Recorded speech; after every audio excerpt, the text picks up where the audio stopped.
Hello and welcome to our new series, USSO Goes to Europe, as we discuss American studies on the continent. Hello and welcome to another episode of USSO's European Career Stories, as we discuss careers on the continent.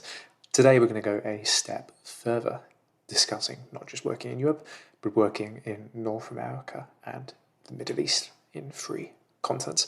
Today, however, I'm joined as ever by Aya Oxman, USSO's book editor. Aya, how are you today? I am very good, and thanks, Tom. I've had a very productive morning with our Booker episode already, so I'm very much looking forward to another episode of European Careers, especially as Suzanne's teaching and career interests have a lot of kinship with my own research interests. But let me introduce Suzanne before we begin.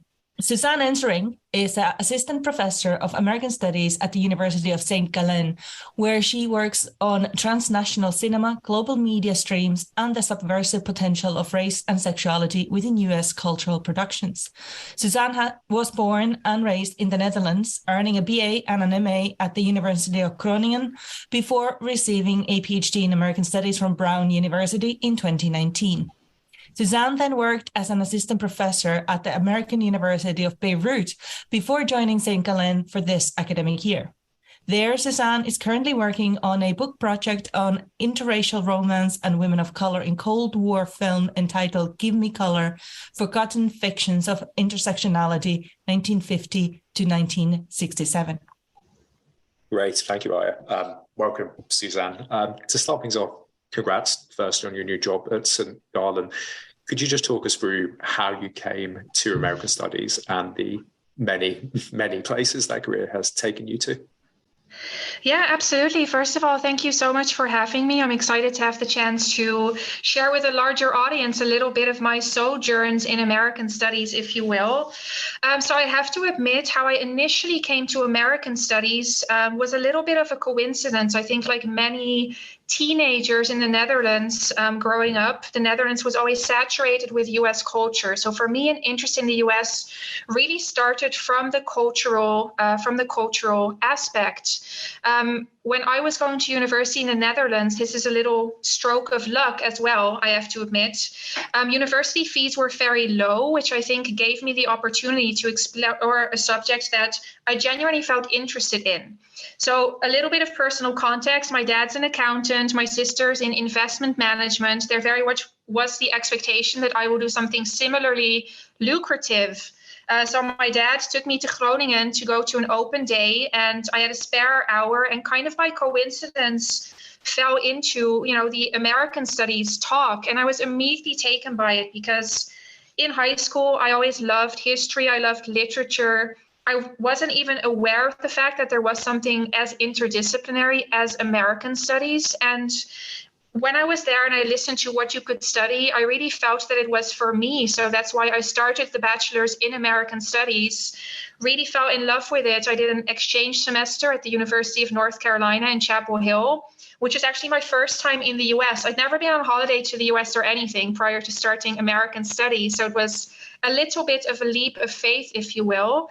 But I really just loved it, went on to do my MA.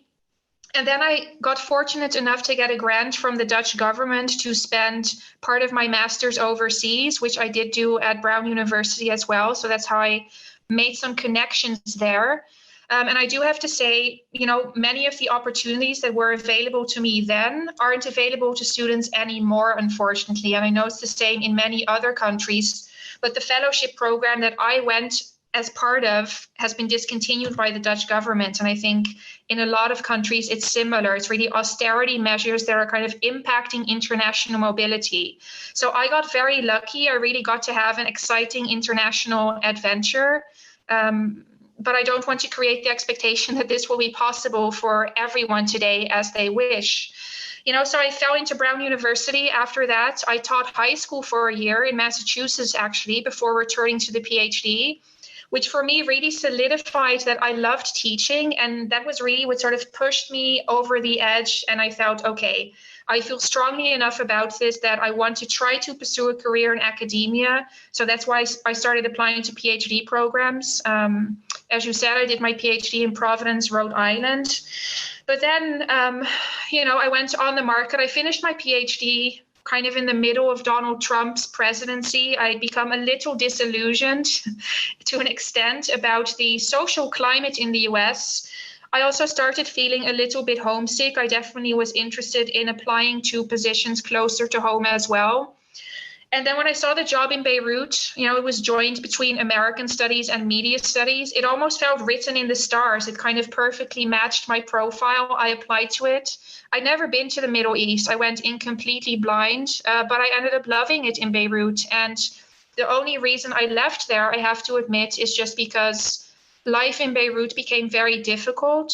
You may have read in the news that there's been an unprecedented economic decline. The currency has lost over 98% of its value. A lot of Lebanese have fallen into poverty. And then as I was there was a big explosion of the Beirut port, which was kind of the most immediate push factor for me to go back on the market. And then I saw the job in St. Gallen, applied to it, and now I'm in Switzerland.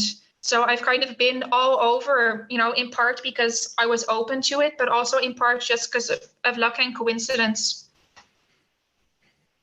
That's great, Suzanne. It really resonates me when you said that with your undergraduate studies that there were low costs within Europe, because this is something we've talked about in our previous featuring speakers as well. That is a big factor for a lot of international students like myself. I'm not from the UK. I'm not from Austria, but I did my undergraduate studies in Austria.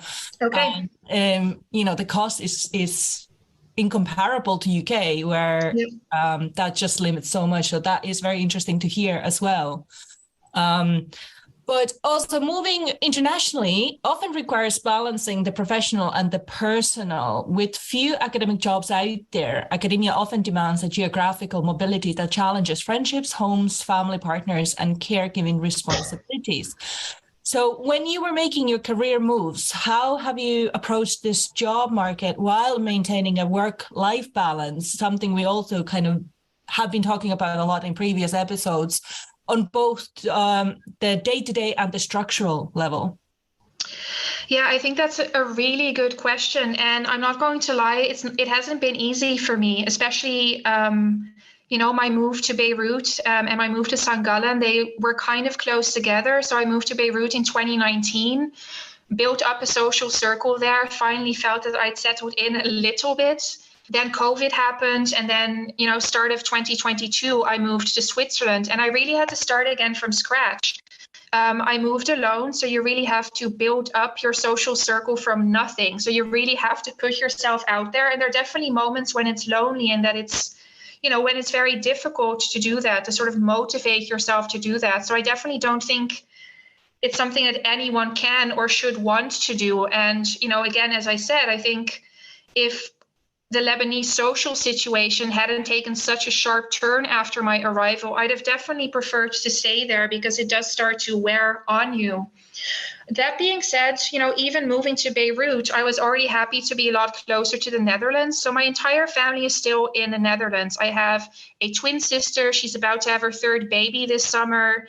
When I was living in the US, I really saw my nephews very irregularly. I went home for Christmas, usually during the summer, but you really don't see people who are that close to you very often. And especially, my parents and my sister, they don't really like to travel. So it's not as if they came to the US very often to see me either. So once I moved to Beirut, that's a 5-hour flight away from the Netherlands. Low budget airlines already fly between Beirut and Amsterdam. And for me, that was a huge factor in considering if I would move to Beirut or not, because I did go on the US market as well. I got a job in a very rural place in Ohio, but I ultimately decided not to do that because I wanted to be a little bit closer to home. And same thing when I was on the market looking to leave Beirut. I got a job in Hong Kong and I got the job in St. Gallen. And of course, Hong Kong is an infinitely more exciting city than St. Gallen. In a lot of ways, it would have been easier for me because there's a large expat community. People speak English.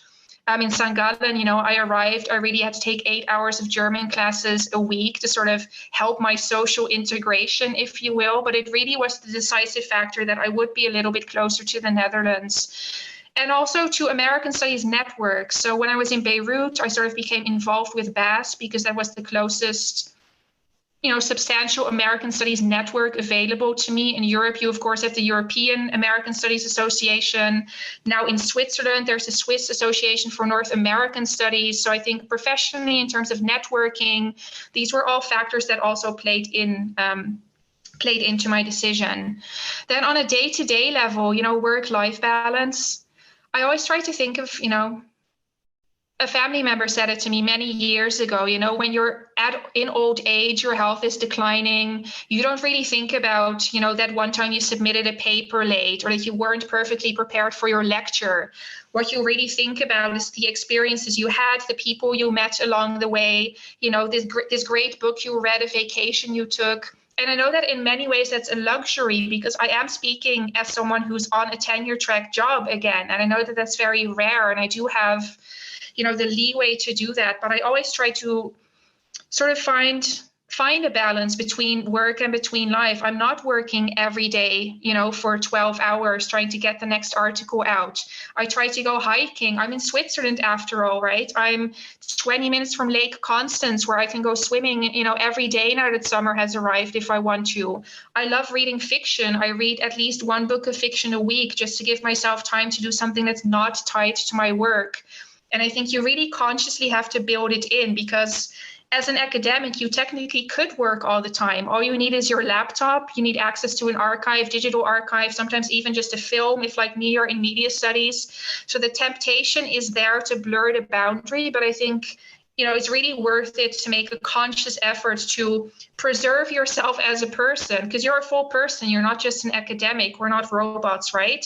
So again, it's not an easy thing, but I think with some conscious thought put into it, you can do a pretty good job of keeping work and life reasonably separate. And that just sounds amazing as well when you mention that all that beautiful balance, but also the tenure track that you have, which we know in UK market, it's incredibly difficult to get, especially in your early years, because you have one fellowship there, one year there. It's constant in the early career years. It's constant moving around.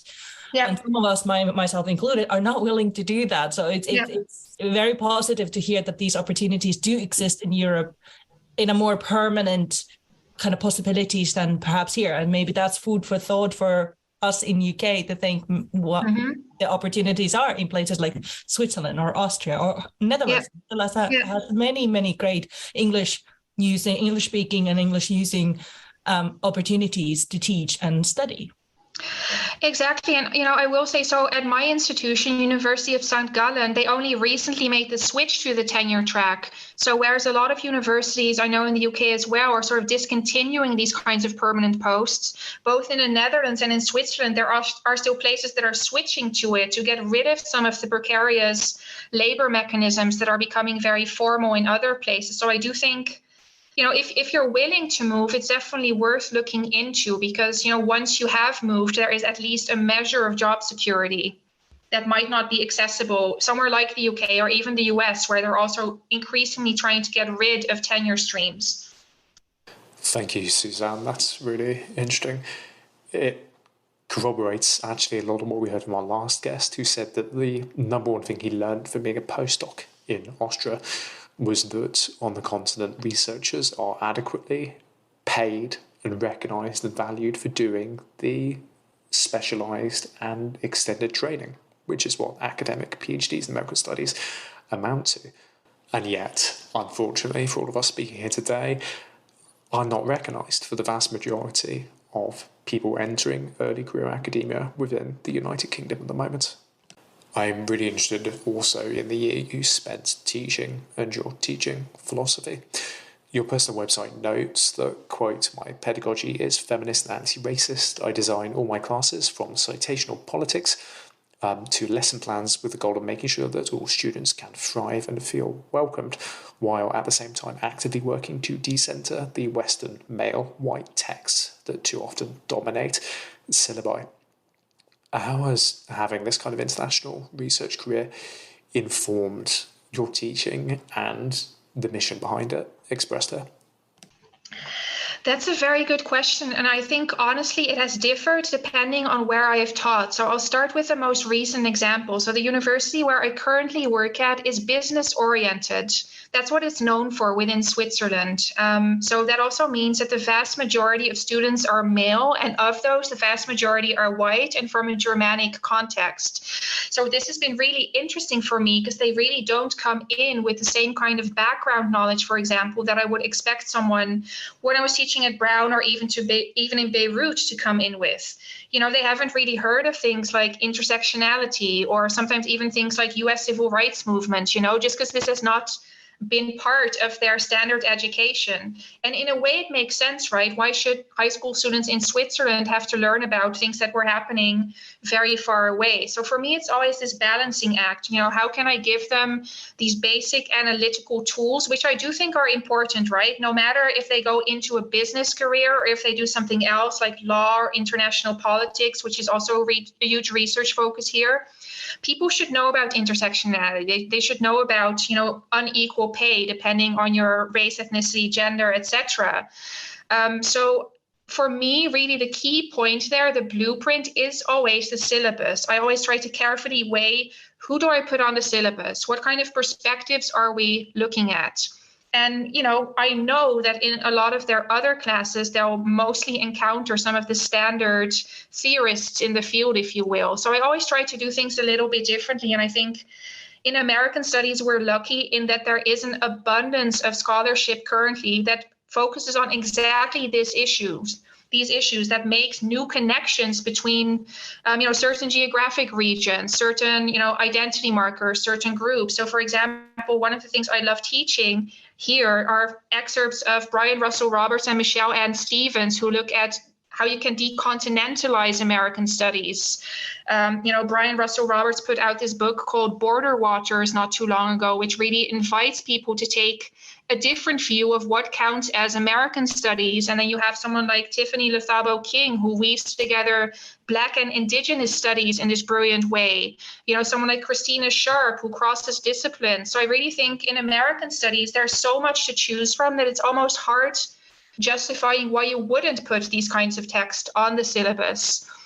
That being said, of course, you always have to grapple with what are students actually interested in and what can they take meaning from. At St. Gallen, the expectation is that they don't read more than 30 pages a week, which definitely limits my syllabus design. So I'm mainly I'm having to be creative in what I assign, which articles can sort of fill some of these gaps. But I do think it is very important to be conscious of your syllabus while at the same time trying to meet students where they are. So in Beirut, for example, I assigned a lot of American studies texts that had some kind of a focus on the Middle East. For example, Black Palestinian solidarity, teaching Angela Davis, something like that. Somehow that they can integrate what I like to teach with their own perspectives and that they can implement or see how it plays out in their day-to-day life. For me, that's very important. Yeah, that's amazing. I'm really interested in this whole your career and life having been started, after your studies having started in Beirut, and this whole idea of, like you said, decontinentalization of research and studies. So in a 2020 piece for the LA Review of Books, you declared that teaching American studies in the Middle East allows a unique advantage on this relationship. It allows us to identify moments for transnational solidarity against imperialism, racism, xenophobia, and social inequality. How did that time period especially influence your understanding of American studies and its political implication, and how has it influenced your interventions in this field since you came to St. Gallen and started teaching there? I think for me, my time in Beirut really was transformative. As I said at the start, when I started as a student in American studies, my understanding and interaction with the US was almost entirely based on culture. And I've come to realize that that's a very privileged perspective to have because, when I went to Beirut, most of my students, even though I taught at the American University of Beirut, right? It's an institution that's headquartered in the US, that's chartered there. So obviously there is, generally a more positive disposition towards the US. But a lot of students, when they think about the US, it is all about US interventions, invasions, if you will, in the Middle East. It's about, U.S. constant support of the state of Israel, a state that Lebanon remains, in high tension with. You can't travel, you can't cross the border from Lebanon into Israel, you can't go into Israel if you have a Lebanese stamp in your passport, etc. So there is a connotation that adheres to the US that is much more based on violence, on sort of US military hegemony in the Middle East, if you will. And I think for me, sort of seeing that perspective and seeing how people understood the US from this vantage point, it was really, really valuable. You had to do a lot more complex analysis, if you will, of, why is the US a superpower? How do they justify it? How do they justify it to themselves? How can we reconcile the fact that the US is a major economic partner for Lebanon, invests all this money in the Lebanese military, for example. A lot of students want to move to the US, while at the same time, there are these other tensions that are at play.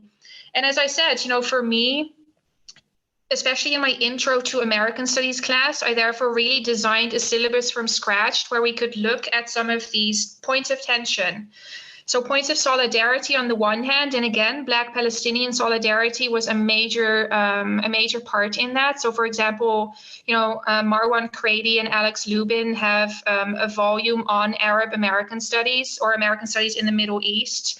I taught a lot from that, and I still do that here as well. I taught a lot on Black Palestinian solidarity.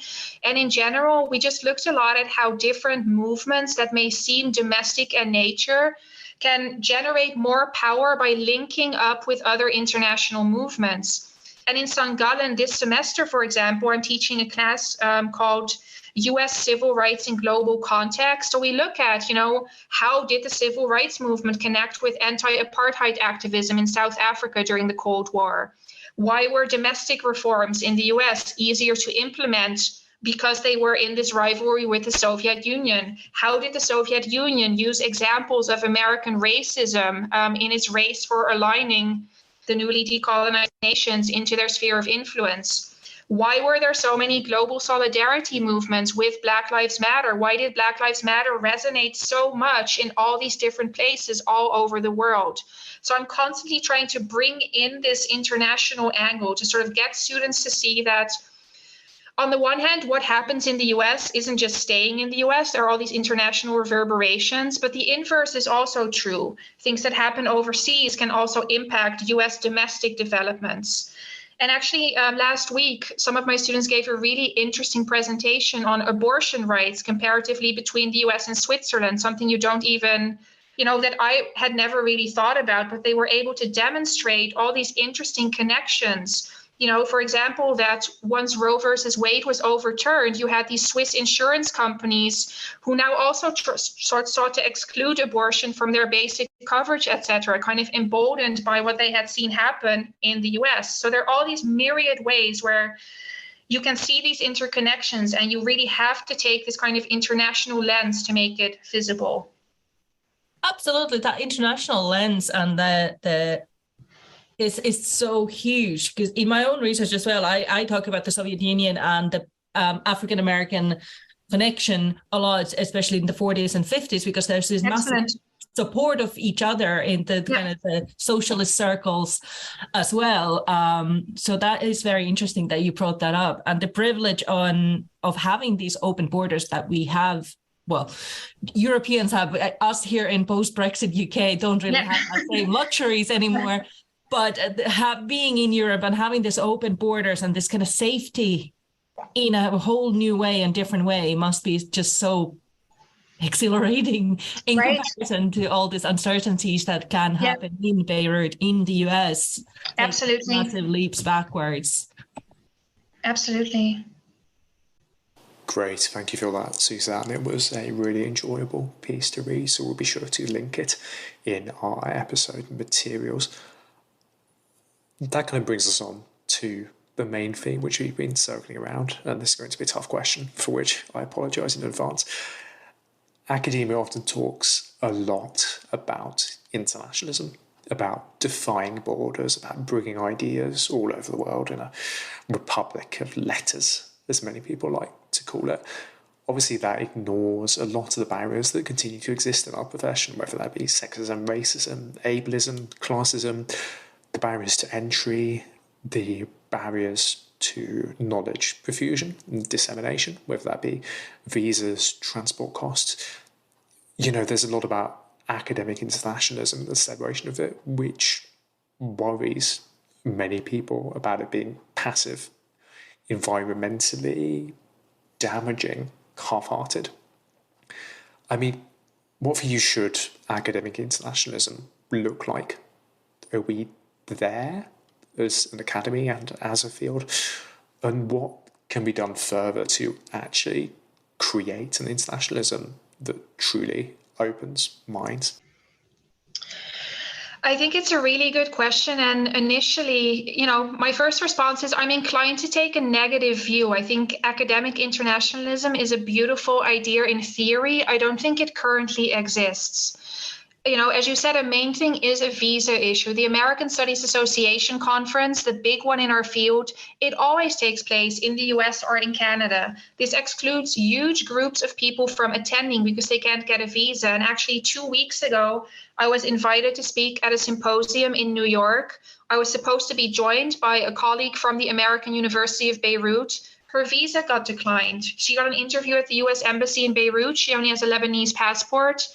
Within 5 minutes, they just said no. So someone who doesn't have a Western passport or a passport from the global North, they often can't participate in these very important academic conversations. During COVID, there was a brief moment, of course, where, you had hybrid conventions or sometimes even conventions that were fully online.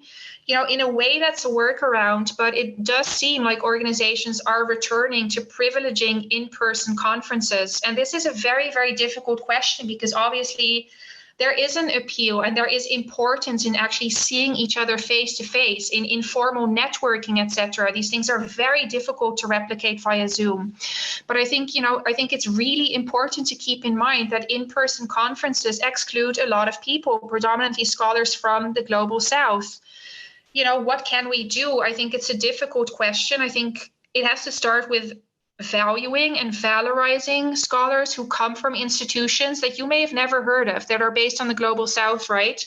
I'm quite active on Twitter, and I saw a really interesting and also upsetting thread last week where it was this guy, and I'm blanking on his name, but he tweeted about, when he was a PhD student at an Ivy League institution in the US, when he would reach out to fellow academics to ask for an article, to network, something of that nature, he almost always got a response, and very often a positive response. After wrapping up the PhD, he moves to India, takes up a job at a university in India. Now, when he reaches out to scholars who are based, especially in the US or in Europe, they hardly ever reply. I think there's this sense in which a lot of scholars network based on the prestige of the scholars who are doing the reaching out. Is this person worth my time? Time is at a premium. So I think a lot of academics are predispositioned to only network with people who they think are, coming from a university that they've heard of, that has prestige, that they can get something out of it. And again, I really think that's a really nefarious way in which we limit our academic circles. I was actually quite happy to see at Digital Bass 2021, which I co-organized, I should say. We did get a lot of scholars from countries who would never attend in person, scholars who came, from India, who came from the Middle East, who participated. So I think, I do think it's important both for reasons of inclusivity, but also for environmental reasons to try to find a way that we can keep international conversations going online. I would love it if the American Studies Association had their conference somewhere outside of the American continent at some point. I really don't see it happening. Ideally, this would happen. I just don't think it's going to happen at any time in the near future. But I think, if we really want to aspire to be an inclusive and really international academic community, We both have to change our conferencing habits, but also our mindset. Invite international scholars to be on your panel. Look at scholars who work outside of the global north, who are in your field. See what they work on, invite them, reach out to them, etc. And I don't really know that there's a structure in place to do that. I think it has to start on an individual level, and then hopefully it becomes more ingrained in practice. But I think valuing other scholarship, regardless of where they are based, and this is true both geographically, also increasingly of independent scholars. I also think what I see in a lot of my circles is, the tendency to somehow take less seriously the work of an independent scholar because they don't have an institutional affiliation that comes with the same level of prestige. Again, to say sort of the buzzword in my response here, I think, we really have to open our mind and try to collaborate and include everyone, and think about how things like visa issues, institutional support, how do they affect scholars, other scholars. So I think I'll stop there. I'm entering into rambling territory. So for now, I will stop there.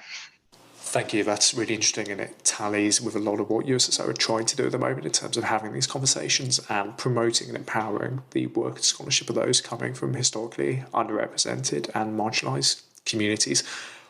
I think that's all a mission caused by our uncertainty regarding a lot of the celebration you have, particularly from senior white US and UK based academics regarding the return to in-person conferences.